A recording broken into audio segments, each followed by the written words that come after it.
En San Lucas, capítulo 4, verso 16 al 18, leemos con la bendición del Padre, del Hijo y del Espíritu Santo. Vino a Nazaret, donde se había criado, y en el día de reposo entró en la sinagoga conforme a su costumbre, y se levantó a leer, y se le dio el libro del profeta Isaías, y habiendo abierto el libro, halló el lugar donde estaba escrito: el Espíritu del Señor está sobre mí, por cuanto me ha ungido para dar buenas nuevas a los pobres, me ha enviado a sanar a los quebrantados de corazón, a pregonar libertad a los cautivos y vista a los ciegos, y poner en libertad a los oprimidos, a predicar el año agradable del Señor. Padre, te doy gracias por tu santa y bendita palabra. Tu palabra que es vida, tu palabra que es luz. Ayúdanos a entenderla, Señor. Prepara nuestras mentes y nuestros corazones para recibir tu palabra. Y que tú traigas sanidad y vida eterna a través de tu palabra. Te lo pido en el nombre poderoso de Jesús. Amén. Hablaré bajo el tema liberación del corazón. El desarrollo de los acontecimientos proféticos son muy difíciles de entender a veces. Y muchos suelen confundirse. Y es que si queremos entender los acontecimientos proféticos, primero tenemos que aprender a escuchar y creer a Dios y a su palabra. Y no tratar de razonar y argumentar con Dios, ni abrazar y acariciar nuestras propias ideas. Dios dice en Isaías capítulo 55 a partir del verso 8: porque mis pensamientos no son vuestros pensamientos, ni vuestros caminos mis caminos. Está hablando Dios. Como son más altos los cielos que la tierra, así son mis caminos más altos que vuestros caminos, y mis pensamientos más que vuestro pensamiento. Porque como desciende de los cielos la lluvia y la nieve, y no vuelve allá, sino que riega la tierra y la hace germinar y producir, y da semilla al que siembra y pan al que come, así será mi palabra que sale de mi boca, de la boca de Dios. No volverá a mí vacía, sino que hará lo que yo quiero, y será prosperada en aquellos para que la envíe. Así que si queremos entender, necesitamos aprender a escuchar con reverencia. El estudio de la Biblia no lo podemos tomar a la ligera.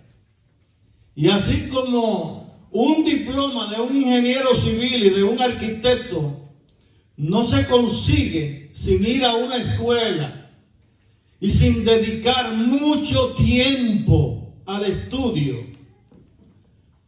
o cualquier otra carrera y oficio,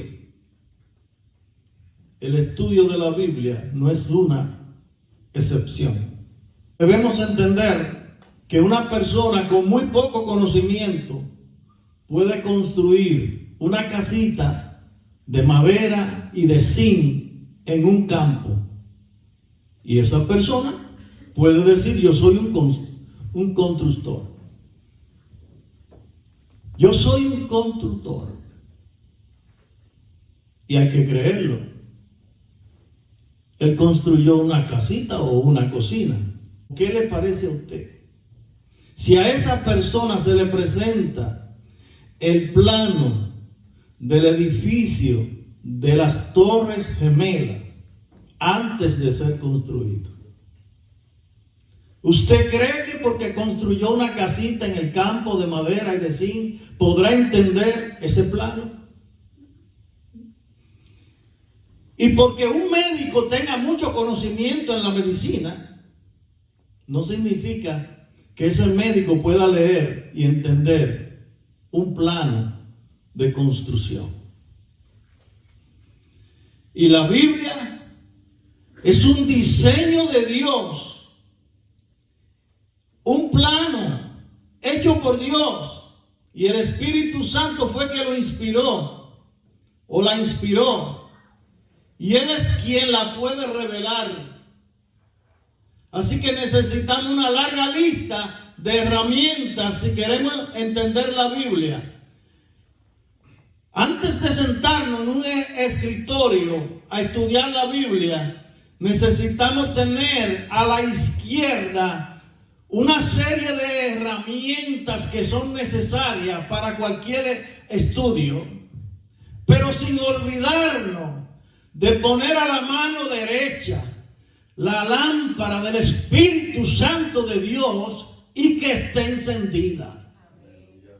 Porque con una lámpara apagada, sin luz, no se puede leer ni se puede estudiar. Yo tuve que estudiar muchas veces con una vela prendida, porque no había luz. Pero por lo menos tenía una vela. Pero a lo oscuro es muy difícil poder estudiar. Debemos recordar primero que la Biblia fue inspirada por Dios. Y Dios utilizó a diferentes hombres y escritores para hacer posible que su palabra llegue a nosotros como está llegando ahora. Y a cada escritor el Espíritu Santo le da la inspiración, pero el escritor tiene la libertad de escribir en su propio lenguaje y utilizar su propio estilo.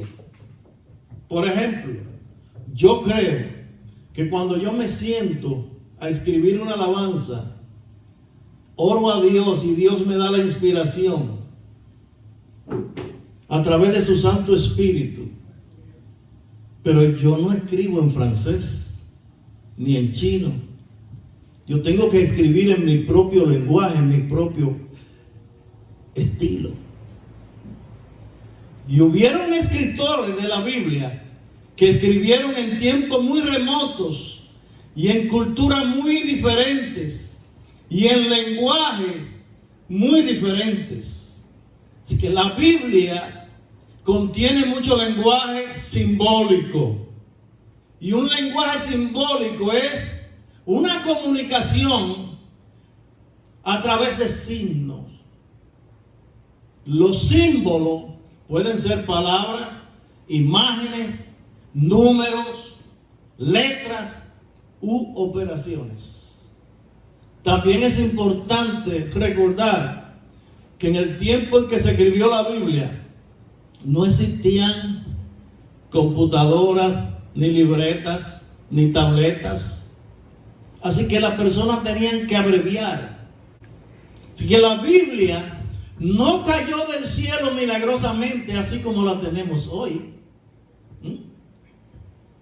Y para poder entenderla necesitamos dedicar tiempo y estudiar con paciencia y escudriñar con la disposición de aceptar y obedecer lo que Dios quiere decir. Así como en la matemática hay operaciones que son muy sencillas. En la matemática hay una ley que se llama axioma. Y un axioma es una verdad tan sencilla y evidente que no tiene necesidad de demostración. Como por ejemplo, 1 más 1, 2. Eso no hay que explicárselo a nadie. 2 más 2 son 4. Pero también en la matemática hay problemas profundos, teoremas y operaciones que son muy difíciles de resolver. Solamente un matemático, uno que tenga mucho conocimiento en matemática, lo puede resolver. Así mismo es la Biblia. En la Biblia hay cosas que son muy sencillas, que están escritas para que todo el mundo lo entienda. Por ejemplo, los 10 mandamientos están escritos para que el pueblo, para que todo el mundo lo pueda entender. El plan de salvación está diseñado para que todo el mundo lo pueda entender, porque esto es creer que Jesucristo vino y murió en la cruz del Calvario y que la salvación es por gracia y no hay que añadir más nada. Creer en Jesús y hacerlo dueño y Señor de nuestra vida. Pero yo creo que también en la Biblia hay problemas y teoremas y hay que analizarlo muy bien. Y como todas las cosas, Dios siempre ha tenido maestros para enseñar a su pueblo. Dios escogió de la tribu de Leví a sacerdotes para que fueran ellos los que se dedicaran a estudiar la ley y a enseñarla al pueblo. Gloria al Señor. Porque no porque 100 estudiantes se graduaron en la misma universidad y estudiaron con los mismos maestros, van a salir de ahí siendo maestros. El maestro o la maestría, la enseñanza es una vocación. No todo el mundo puede ser maestro. También en la Biblia hay algo que se llama misterios. Y los misterios son cosas ocultas que Dios se las revela a quien Él quiere. Nosotros respetamos el conocimiento del apóstol Pablo, un hombre que tenía conocimiento tanto en el área secular como en el área espiritual. Estudió a los pies de uno de los doctores más grandes de su época, llamado Gamaliel. Sin embargo, en Efesios, capítulo 6, verso 19, tome nota. Cuando él está pidiendo que debemos orar, él dice en el verso 19, y oren por mí, a fin de que al abrir mi boca me sea dada palabra para dar a conocer con denuedo el misterio del Evangelio. Así que hay misterios. Y Dios los revela a quien Él quiere. Para yo poder hablar esta palabra, yo necesito sus oraciones. Ahorita mientras Eliezer oraba, él oraba para que Dios nos trajera palabra y alimento. Esto no viene de hombre. Y hay de aquel que piensa que lo puede hacer sin la ayuda del Espíritu Santo. Hay una mala interpretación que yo siempre le he escuchado. En Isaías capítulo 35, en el verso 8 dice, y habrá allí calzada y camino, y será llamado camino de santidad. No pasará inmundo por él, sino que él mismo estará con ellos. Y aquí viene ahora donde está la mala interpretación de muchos. El que anduviere en este camino, por torpe que sea, no se extraviará. Ahí se está hablando de la Nueva Jerusalén. No se está hablando de entender la Biblia. Porque no creo que una persona torpe pueda entender las Sagradas Escrituras. ¿Por qué? Porque según el diccionario, no según Juan Montas, la palabra torpe significa alguien que contraría, que hiere las buenas costumbres, la decencia, la moral, que revela revela un carácter vil. Es un infame que causa rechazo. El diccionario también habla de algo asqueroso. Eso significa torpe en la Biblia, en el lenguaje griego original. Específicamente donde se escribió la carta de Efesios. Si usted lee en Efesios capítulo 4, verso 29, dice ninguna palabra torpe en el lenguaje original. Ahora la han traducido como ninguna palabra corrompida. Pero en el lenguaje original dice una palabra, que no salgan de nosotros palabras torpe, sino las que sean buenas para edificación, para que dé gracia a los oyentes. Y el apóstol Pedro en su segunda carta, en el capítulo 1, verso 21, dice que tenemos la profecía, la palabra de Dios profética más segura, a la cual hacéis bien en estar atento. Así que hay que estar atento. Como una antorcha que alumbra en lugar oscuro hasta que el día esclarezca y el lucero de la mañana salga en vuestros corazones. Que el lucero de la mañana alumbre nuestros corazones. Ahí mismo dice que no es de interpretación privada, pero eso no significa que es suficiente con abrir la Biblia y hojear las páginas y ya vamos a entender todo. Eso no es lo que dice ahí. Tenemos que hacer algo más. Pero lamentablemente a muchos le está sucediendo como algo que se cuenta de un hombre que quería aprender inglés y fue a una librería a buscar un libro que le pudiera ayudar para aprender inglés. Y vio un libro que le llamó mucho la atención. En la portada del libro decía, con 20 pasos puedes aprender inglés. Así que el hombre compró su libro, se lo puso debajo de los sobacos y comenzó a caminar.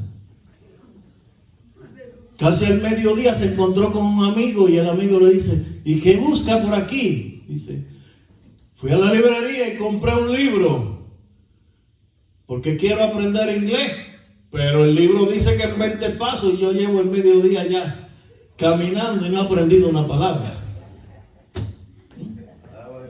Y eso le puede parecer un chiste, pero yo creo que hoy las redes y los medios de comunicación están causando mucho daño a muchas personas y a muchos cristianos también.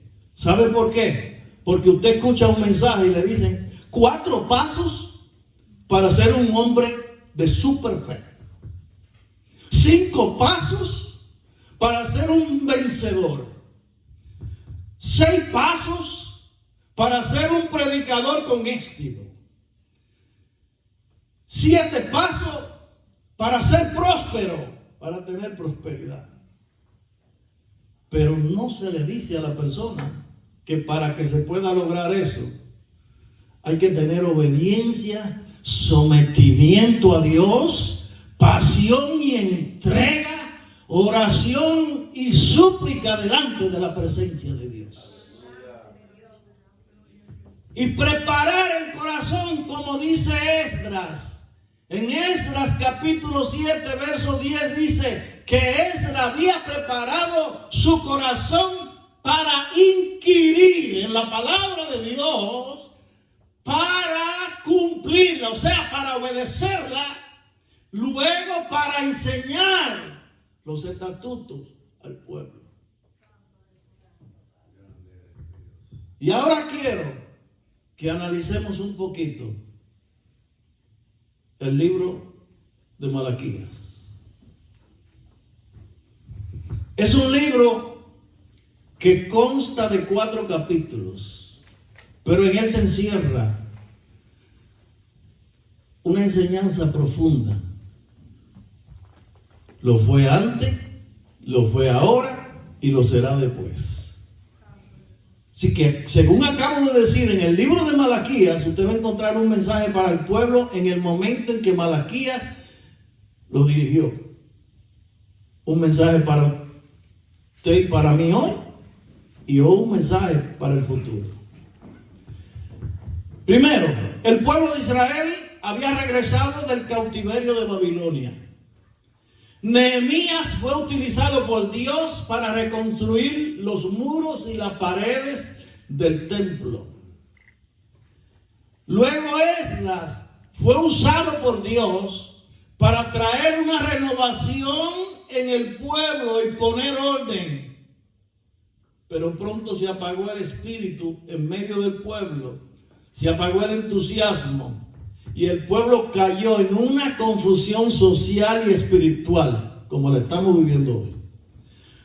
Al igual que cuando el pueblo de Israel anteriormente salió de la esclavitud de Egipto, muchos salieron de Egipto, los pies estaban fuera de Egipto, las manos estaban fuera de Egipto. O sea, el cuerpo entero estaba fuera de Egipto, pero la mente y el corazón seguía esclavo, seguía con la costumbre de Egipto, y por eso muchos murieron en el desierto. Ya eran libres, pero seguían siendo esclavos en su corazón y en su mente.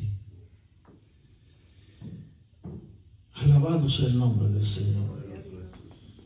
El libro de Malaquías, analizándolo de una manera teológica y escatológica, contiene varios acontecimientos entrelazados. Primero, se empieza recordándole al pueblo, porque el pueblo se preguntaba: si Dios nos ama, ¿por qué estamos en esta condición? Si Dios está con nosotros, ¿por qué están sucediendo estas cosas? Quizá usted se ha preguntado eso también. Y Dios aparece a través del profeta Malaquías para decirle al pueblo que su amor todavía estaba hacia el pueblo de Israel, que su amor estaba todavía vigente y que Dios iba a llevar a cabo el plan que Él le prometió a Abraham, fuera por encima de lo que fuera. Luego, Dios, en segundo lugar, amonesta severamente a los sacerdotes y líderes que habían olvidado la responsabilidad y mantenían al pueblo engañado. Dios les recordó que ellos habían sido separados de la tribu de Leví. Según Levítico capítulo 10, versos 10 y 11, los levitas, los sacerdotes, fueron separados para poder discernir entre lo santo y lo profano, y entre lo inmundo y lo limpio, y para enseñar al pueblo, a los hijos de Israel, todos los estatutos que Jehová les había mandado a través de Moisés. Pero el pueblo no estaba haciendo, o sea, los sacerdotes no estaban haciendo eso. Los sacerdotes estaban recibiendo las ofrendas dañadas y contaminadas y se las estaban ofreciendo a Dios. Mire lo que dice Malaquías capítulo 1, versos 8 al 9. Cuando ofrecéis animal ciego para el sacrificio, ¿no es malo? Asimismo, cuando ofrecéis el cojo, el enfermo, ¿no es malo? Pregunta Dios. Preséntaselo pues a tu príncipe. ¿Acaso se agradará de ti? ¿O lo vas a aceptar? Dice Jehová de los ejércitos. Ahora pues, le pide orar por el favor de Dios, para que tenga piedad, para que tenga misericordia de nosotros. Pero ¿cómo podéis agradarle si hacéis estas cosas? Dice Malaquías, de parte de Dios al pueblo. Y como estoy resumiendo, no puedo entrar en muchos detalles. Luego, mire, el pueblo estaba viviendo en medio de una confusión religiosa y moral.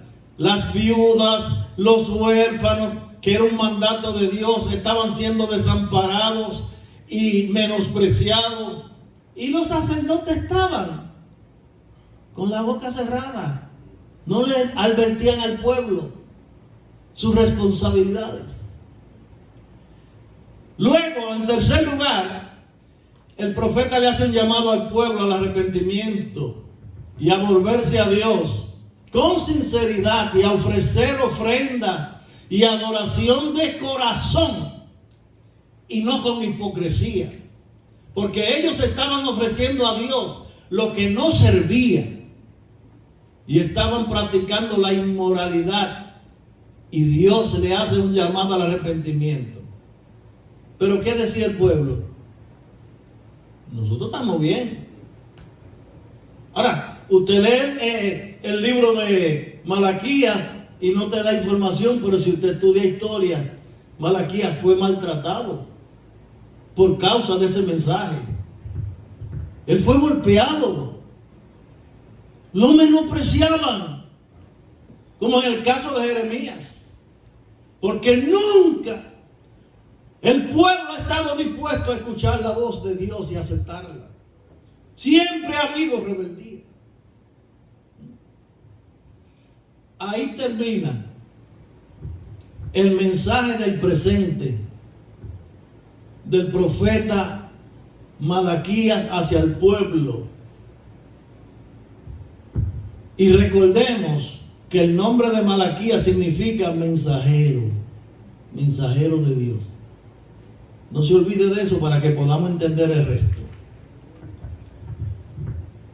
Después de ahí, el profeta presenta una serie de profecías acerca del futuro. Primero, la aparición de una voz profética antes del comienzo del ministerio de Jesucristo en esta tierra, cuando Jesucristo vino a morir en una cruz para darnos salvación.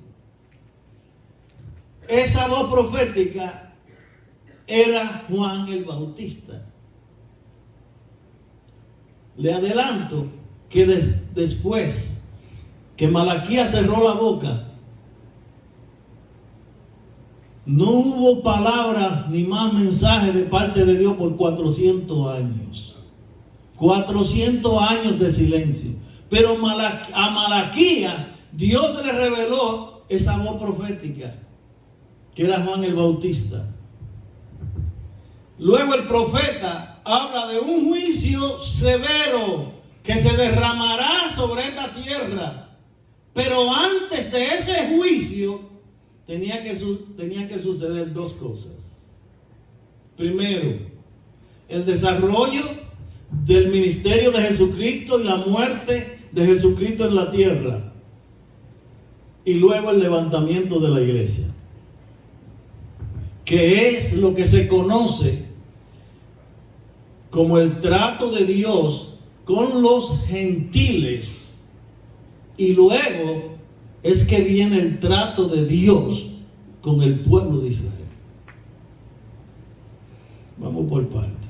Es importante entender que a veces en la Biblia un capítulo dice una cosa en el verso 1 y lo que dice en el verso 2 debiera estar en el verso 1, y lo que dice en el verso 1 debe estar en el verso 2. Si usted lee en Malaquías capítulo 4, comienza diciendo de la siguiente manera. En teología hay una palabra que define que una profecía puede tener dos cumplimientos. Eso se llama profecía dual o profecía doble. En inglés se conoce como dual prophecy. Malaquías capítulo 4, mire cómo comienza diciendo, y ya esto se está poniendo bueno porque yo solamente estaba dando la introducción para que usted entienda lo que Dios quiere hablar en este día. Porque aquí viene el día ardiente como un horno, y todos los soberbios y todos los que hacen maldad serán estopa. Aquel día que vendrá los abrazará, ha dicho Jehová de los ejércitos, y no le dejará ni raíz ni rama. Eso está a punto de suceder.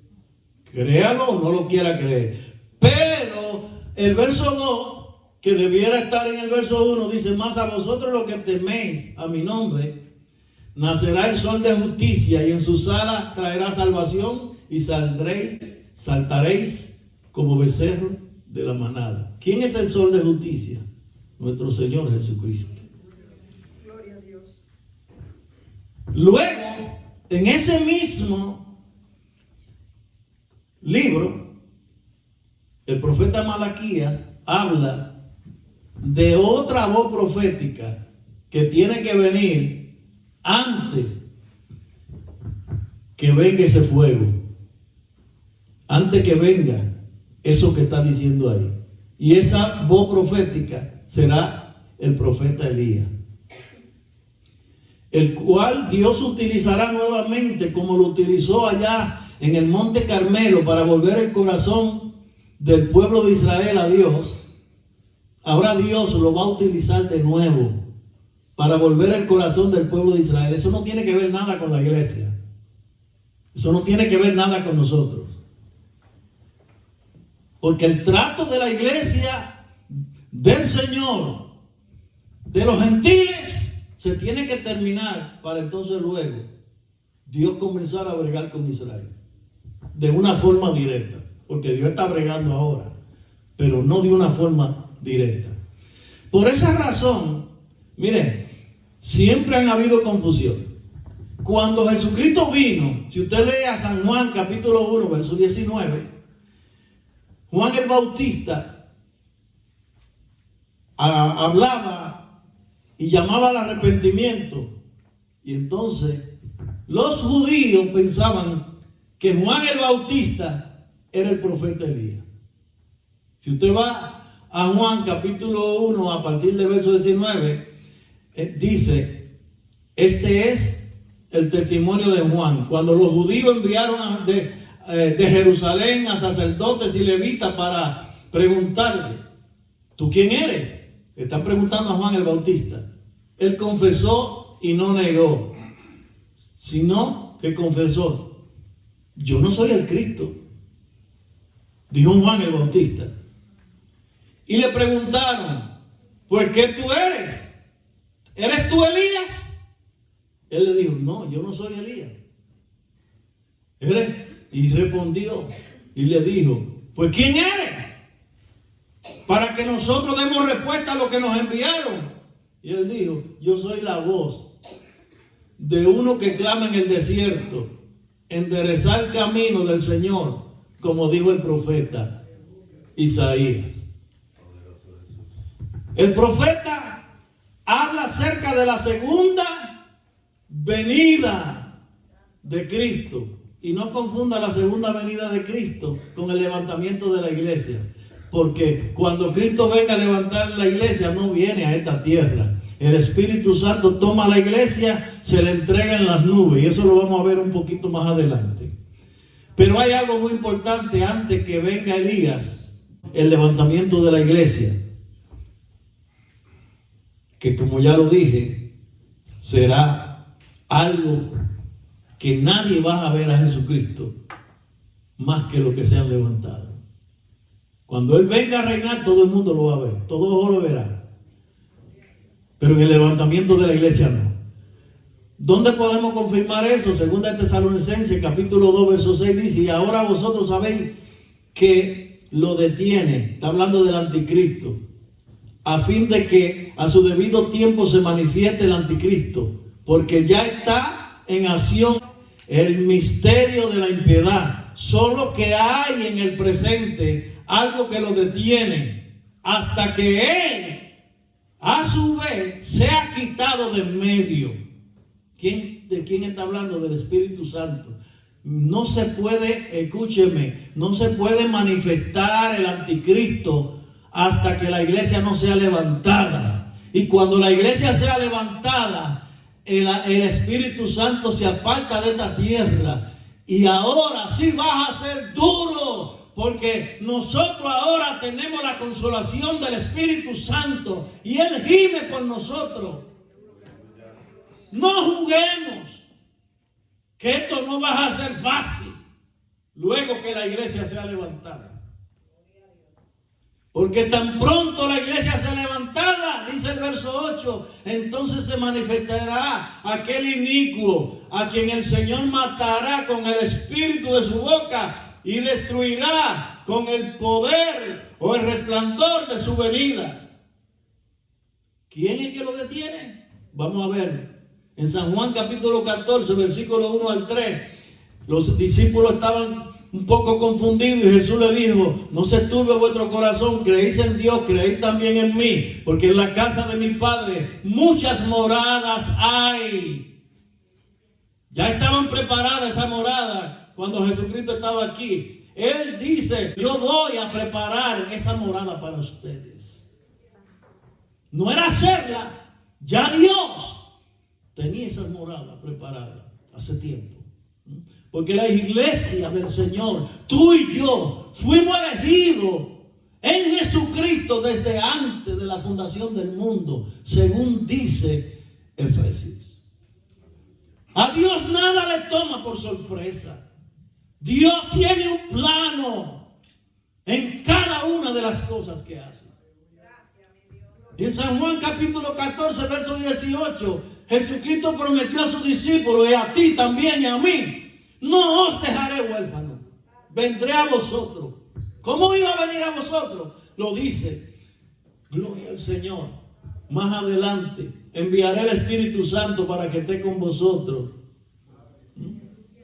Y en Hechos capítulo 1, verso 9, cuando Jesucristo ascendía al cielo después de haber terminado todo su ministerio en esta tierra, dice que habiendo dicho estas cosas, viéndolo ellos, fue alzado y lo recibió una nube que lo ocultó de sus ojos. Así mismo va a ser levantada la iglesia.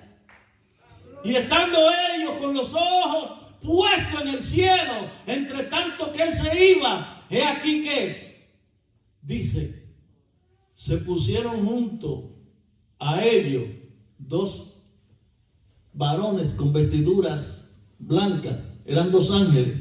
Y miren lo que le dijeron: varones galileos, ¿por qué estáis mirando al cielo? Ese mismo Jesús que ha sido tomado de vosotros al cielo, así vendrá como le habéis visto ir al cielo.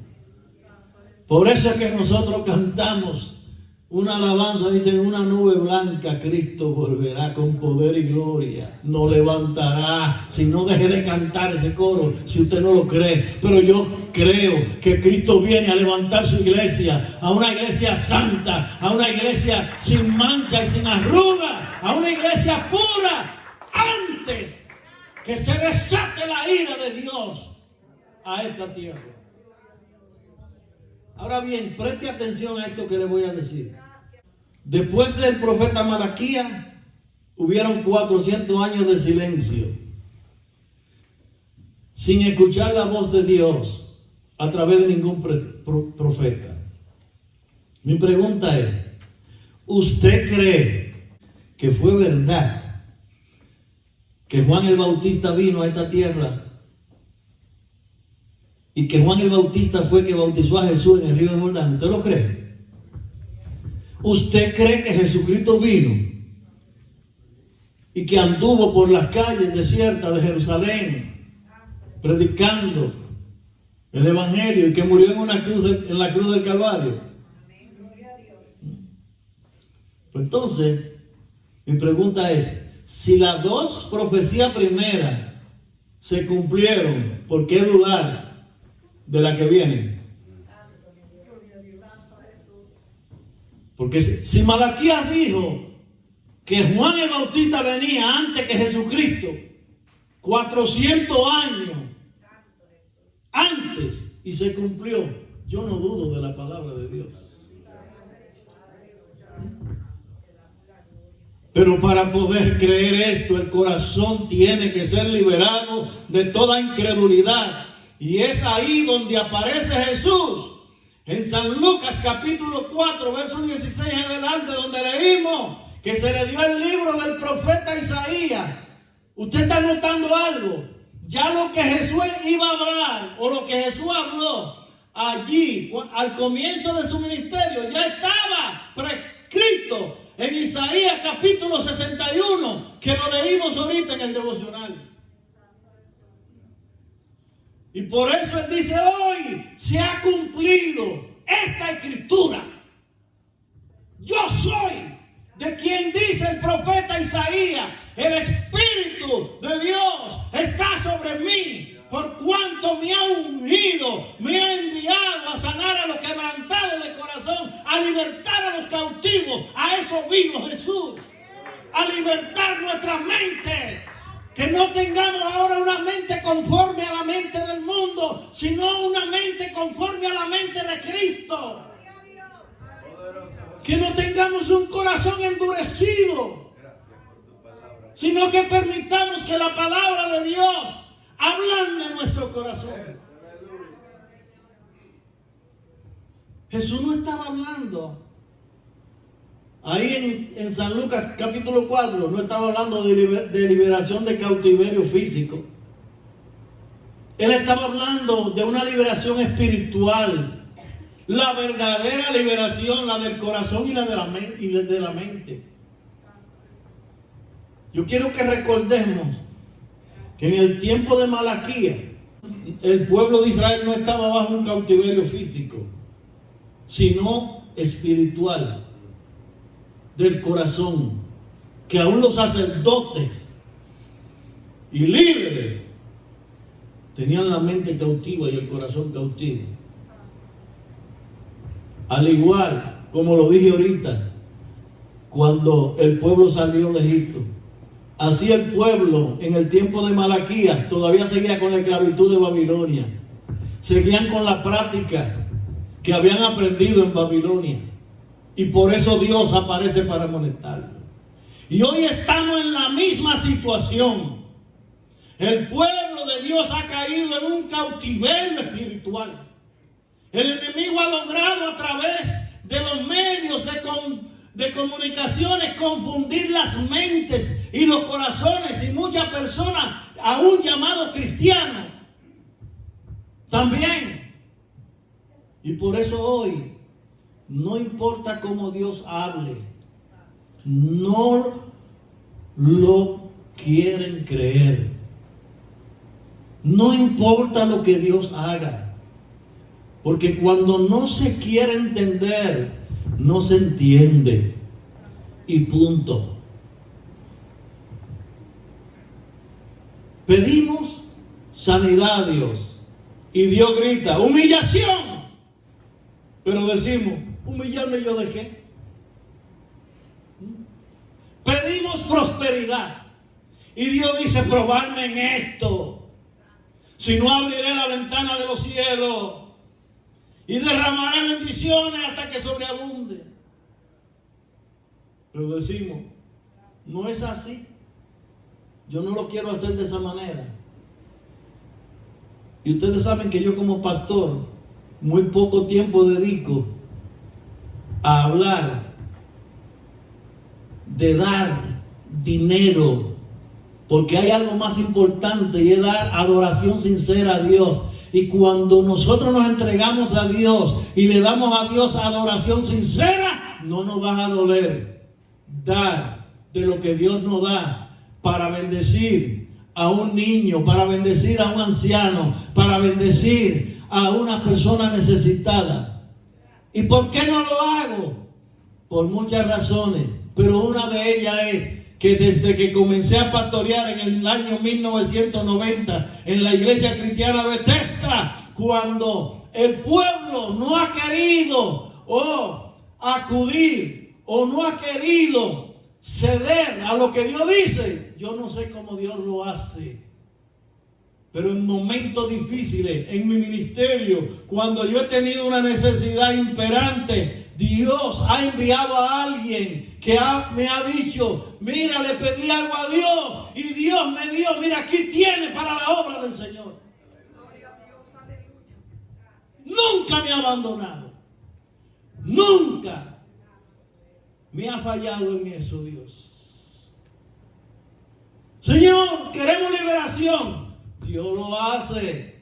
Y nosotros gritamos, Dios, no es de esa manera. Yo pensaba que tú lo ibas a hacer de otra manera. Si tú lo hicieras de otra manera, quedará mejor. Porque no queremos aceptar la voluntad de Dios. Pero Dios está haciendo un llamado a la verdadera iglesia a que despertemos. Dios está ofreciendo liberación para nuestra mente y nuestros corazones. Porque con una mente y un corazón confundido no se puede servir a Dios con libertad y sinceridad, ni entender su palabra y su propósito. Y por eso yo he aprendido a no discutir la palabra de Dios. Por algunas razones. La primera razón, ¿por qué no discuto la palabra del Señor? Dice 2 Timoteo, Pablo aconsejándole a un joven pastor llamado Timoteo. Y yo no soy muy joven, pero yo quiero coger el consejo. Dice, recuérdales esto, exhortándoles delante del Señor a que no contiendan sobre palabras, lo cual para nada aprovecha, sino que es para perdición de los oyentes. Y además, hay personas que tú le muestras un par de zapatos rosados y rojos con tacos finos, como estos que están aquí. Mírenlo ahí. Y usted se lo muestra. Y te discuten y te dicen, no, eso es para hombres también. Y por más que tú le trates de decir, no, eso, yo lo compré en el departamento que decía, ropas de mujeres. Departamento de mujeres. No, eso lo pueden usar los hombres también. Y te dicen que tú eres un ignorante, anticuado y anticuado. Sin embargo, como dije, las tiendas están divididas por departamento. Hoy, al igual que en los tiempos de Malaquías, hay una enorme confusión moral y espiritual. Y eso impide que las personas puedan razonar y que puedan entender y practicar la justicia. Porque se defiende más la injusticia que la justicia. Y la Biblia explica muy claro el porqué. Y lo veremos más adelante. Pero hoy, un hombre casado se va en una aventura con una mujer y la mujer, la esposa se da cuenta y lo confronta y le dice no, y se enoja con la mujer. Pero un día llega la mujer y lo encuentra con la otra en la misma cama y ese matrimonio se divide y los hijos se enojan con la mujer, con la mamá. Y defiende mejor al papá que a la mamá. Y no me diga que no es cierto, porque yo lo he visto con mis propios ojos.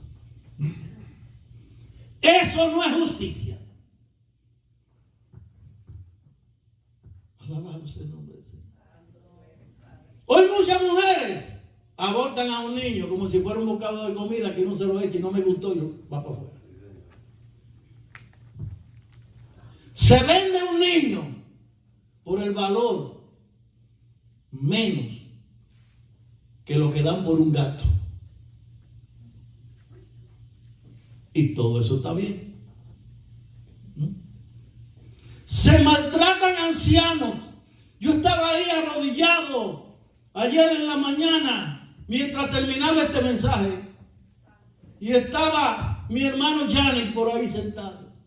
Y mientras Dios me daba esta palabra que voy a decir ahora, no pude soportar el llanto.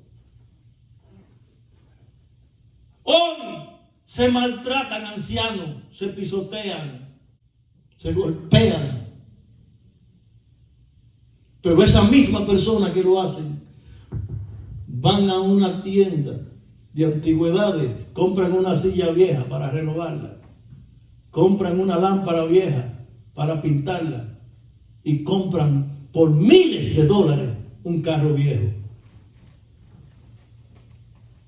Pero el abuelo y el papá lo tienen en un rincón abandonado, sin higiene. Y no me diga que no. Pero sin embargo, de toda la creación, lo único que Dios formó con sus manos y creó a su propia imagen fue el ser humano, tú y yo, y nuestra descendencia. Y esta Biblia que yo tengo me dice algo. En el Salmo 139, verso 16, dice el salmista: mi embrión vieron tus ojos, y en tu libro estaban escritas todas aquellas cosas que fueron luego formadas, sin faltar ni una de ellas. Así que si mi mamá me hubiera abortado, yo no estuviera hablando esta palabra hoy. Pero como un día lo testifiqué, no ignore que el enemigo trató de buscar toda la manera que fuera en una forma de accidental yo fuera abortado. Pero no pudo lograrlo, porque Dios tenía un plan ya escrito en su libro acerca de mí. Y según la ciencia médica, no según el pastor Juan Montaz, un embrión humano se forma a partir de la unión de un óvulo y un espermatozoide. Así que desde el momento en que se encontraron, ya ahí se formó un embrión que luego se comienza el proceso de fecundación. Pero cuando no se quiere entender, no importa en qué idioma se hable. Jesús estaba hablando con los judíos y subraya bien esto. En Juan 8:31 en adelante. Estaba hablando con los judíos que habían creído en él. No eran como incrédulos. Dijo Jesús a los judíos que habían creído en él. Aquí dice en mi Biblia eso: si vosotros permaneciereis en mi palabra, seréis verdaderamente mis discípulos, y conoceréis la verdad, y la verdad os hará libre. ¿Qué contestaron ellos? Nosotros jamás hemos sido esclavos de nadie.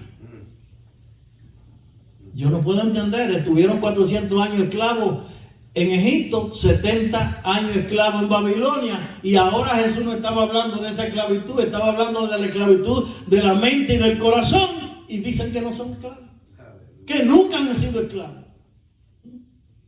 Oh, bendito sea el nombre del Señor. Qué difícil es cuando se está ciego y no se quiere reconocer que está ciego. Gloria al Señor. La esclavitud del pecado y la esclavitud del corazón, hermano, es la peor esclavitud que puede existir. Porque no hay mayor esclavitud que esa. Mire, una opresión y un dolor de cabeza hace que una persona llore, le quite el apetito, le roba el sueño, le roba el gozo, le roba la paz. Estoy hablando de un dolor de cabeza y de una depresión. Yo he visto a alguien con mis propios ojos, a un joven, rodar por el piso, pero de una forma bajo un efecto de droga. He visto a un joven dándole a un hierro y a una pared de concreto bajo un efecto de droga. Porque cuando alguien está esclavo o prisionado, el enemigo lo lleva a hacer cualquier cosa. Pero mire, le voy a decir algo para que se rían y se gocen. En Hechos capítulo 7, a partir del verso 58, a Esteban, por causa del evangelio, lo estaban apedreando. Y era piedra sobre él. Y Esteban estaba feliz y se arrodilló y clamó a Dios, aún en medio de ser siendo apedreado. Y en última instancia dijo: Señor, no le tome en cuenta su pecado, yo lo perdono. Ahora recibe mi espíritu, Señor. Le digo más para que usted vea lo que hace la paz de Cristo. Y cuando un corazón es liberado, en Hechos capítulo 12, estaba Pedro preso en una cárcel y ya Herodes iba a sacarlo para decapitarlo, para matarlo. Y mire lo que dice mi Biblia. Y es aquí que se presentó un ángel del Señor y una luz resplandeció la cárcel. Pero antes de eso dice que Pedro estaba durmiendo entre dos soldados sujetos. Y cuando el ángel vino, dice aquí que tocando a Pedro en el costado, le despertó diciendo: levántate pronto. Usted me va a decir a mí que una persona que está presa, no en una cárcel de ahora, esperando ya ser, y está durmiendo tranquilo y en paz. Eso solamente lo puede hacer la paz de Cristo. La libertad que Cristo da a un corazón. En el capítulo 16 de los Hechos, estaba Pablo y Silas presos en una cárcel y le estaban dando un culto glorioso al Señor, allí cantando y alabando a Dios, y los presos lo oían y se gozaban. Porque no hay nada que pueda robar la paz y el gozo de un corazón que ha sido liberado y lleno del poder del Espíritu Santo. No hay nada que pueda confundir una mente cuando ha sido liberada por el poder de Jesucristo. Juan, el apóstol, estaba desterrado en una isla, según Apocalipsis capítulo 1, verso 9, y mientras estaba desterrado allí, estaba en el Espíritu y recibió una de las más grandes profecías que Dios tiene para su pueblo. Esa es la liberación que Jesucristo está ofreciendo ahora mismo para el que cree.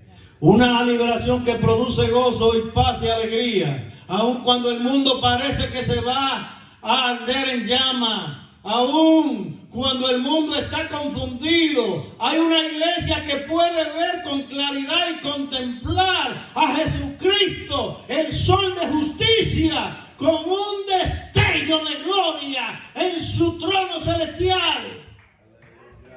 Pero por otro lado, hay un grupo que está con una confusión moral y espiritual. ¿Y qué debemos hacer nosotros? Orar por ellos. Le dije ahorita que le iba a decir lo que le estaba, como cuando no se quiere creer, cuando no se quiere entender lo que sucede. Lo dice en Romanos 1, verso 21 en adelante. Habiendo conocido a Dios, no le dieron gloria como a Dios, ni le dieron gracia, sino que se envanecieron en su razonamiento. O sea, y su necio corazón fue entenebrecido. Ese es un corazón cautivo. Profesando ser sabios, se hicieron necios. Porque un corazón cautivo se confunde. Cambiaron la gloria de Dios incorruptible en semejanza de imagen de hombre y de aves, de cuadrúpedos y de reptiles, Y por lo cual, mire, Dios lo entregó a la inmundicia y a la concupiscencia de sus corazones. Así que lo único que nosotros podemos hacer es orar. De modo que dice aquí mi Biblia, deshonraron entre sí su propio cuerpo, ya que cambiaron la verdad de Dios por la mentira. O sea, a ellos la verdad no les importa, la mentira sí. Honrando y dando culto a la criatura antes que al Creador, el cual es bendito por los siglos de los siglos. Y mira lo que dice el verso 26. Por eso Dios lo entregó a pasiones vergonzosas. Pues aún sus mujeres cambiaron el uso natural por el que es contra naturaleza. Yo creo que esto no hay que explicárselo a nadie. Y de igual manera los hombres, dejando el uso natural de la mujer, se encendieron en lascivia uno con otros. En mi lenguaje, botaron los zapatos negros y se pusieron esto. Pero están bien. Ahora, lo que me duele a mí es que dice la palabra del Señor que como ellos no aprobaron tener en cuenta a Dios, Dios lo entregó a una mente reprobada para hacer cosas que no convienen, y que la ira de Dios se derrama sobre ellos.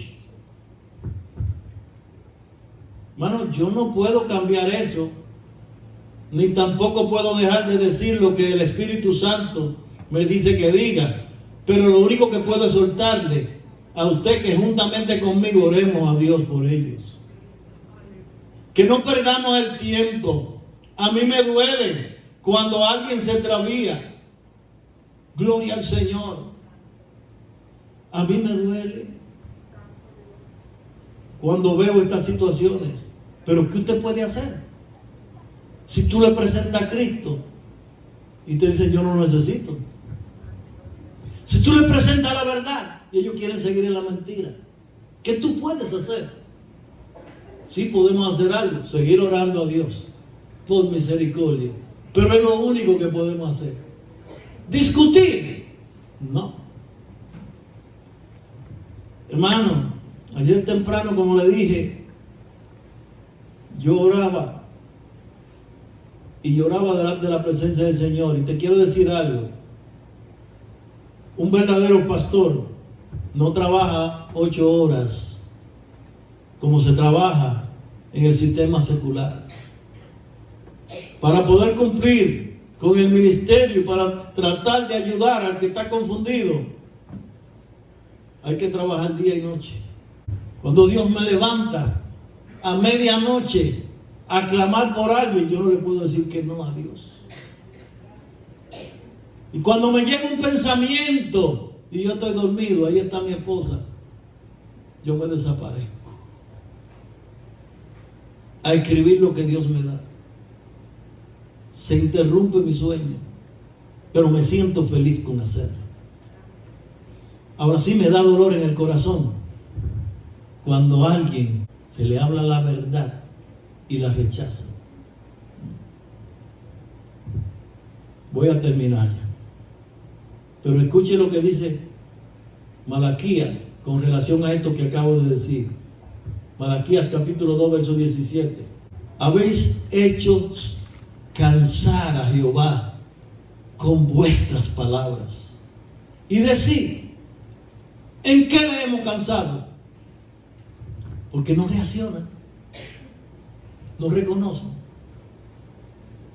Y Malaquías le dice, en que decir, cualquiera que hace mal agrada a Jehová, y en los tales se complace Dios. ¿Usted entendió esto? Cuando usted dice que cualquiera que hace el mal a Dios le agrada, y que Dios se complace del que hace injusticia, eso no es torcer la verdad. Sin embargo, a pesar del error, la rebeldía, la confusión moral y religioso, Dios sigue dándonos oportunidad para que nosotros seamos liberados y transformados. Vamos, iglesia, debemos llorar en el altar de arrepentimiento, suplicando a Dios por nosotros mismos, por nuestra familia, que están en confusión también, y por una iglesia que también ha caído en esa misma rebeldía y confusión. Mi consejo final es: gócese, coma y beba lo que sea saludable para su salud. Brinque y salte hoy. Celebre el Super Bowl número 59. Pero sin olvidar que pueden suceder cambios en cualquier momento. Como sucedió el día de la destrucción de las Torres Gemelas, y como sucedió el día cuando entró el coronavirus y arropó al mundo entero. Porque Dios no va a detener el plan que Él tiene para su iglesia y para su pueblo Israel. No se van a detener los accidentes ni los acontecimientos catastróficos. No se van a detener porque se esté llevando a cabo el Super Bowl. Cuando Dios tenga que actuar, Dios va a actuar en cualquier momento. Y si nuestra mente está en Jesucristo, si nuestro corazón lo volvemos a Él de corazón, con sinceridad, no importa lo que pase, volamos con Él. No importa lo que venga, tenemos promesa. Gloria al Señor. Y no es que yo estoy profetizando catástrofes. No, es que la Biblia lo dice. 1 Corintios 15:52 dice: en un momento, en un abrir y cerrar de ojos, se tocará la trompeta.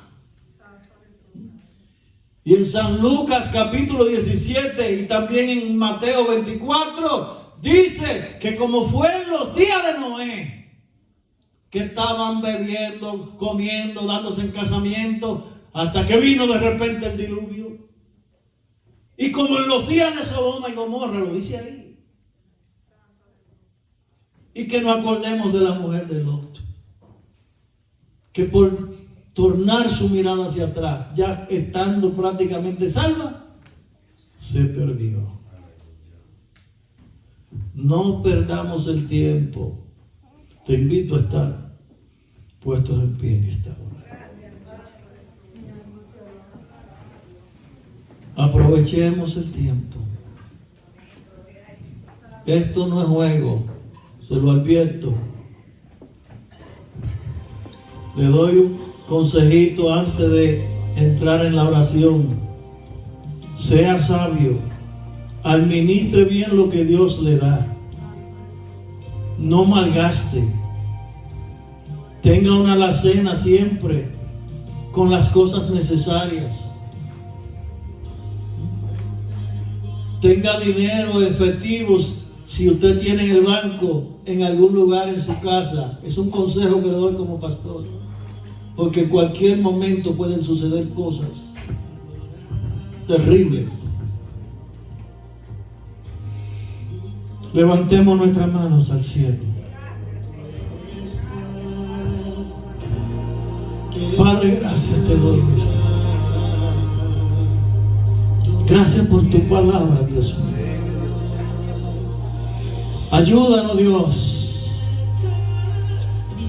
a que entendamos que eres tú que nos habla, que tú nos amas y no quieres mal para nosotros. Ayúdanos, Señor. Si hubiera alguna persona en esta hora que necesite la oración, aquí está el altar. Siga clamando ahí. Si tiene una necesidad, corra. Padre, te pido en esta hora que penetre a cada hogar y aquellas vidas que no pudieron estar en este lugar.